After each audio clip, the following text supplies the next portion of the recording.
ng mga rail transit dahil delikado kasi umaasa sila sa kuryente, supply ng kuryente.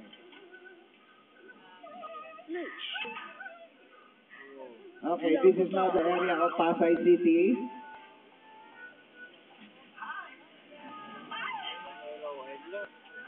Ano na naman?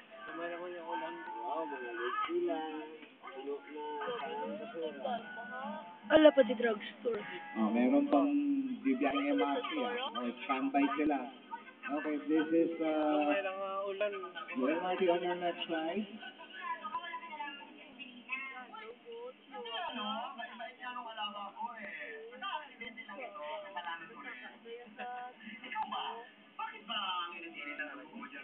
So whenever we are experiencing a heavy downpour of rain, this is the normal scenario here in Metro Manila.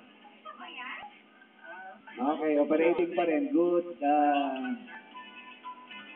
Operating pa rin yung MRT. Okay, so... Naka-uniform, wow.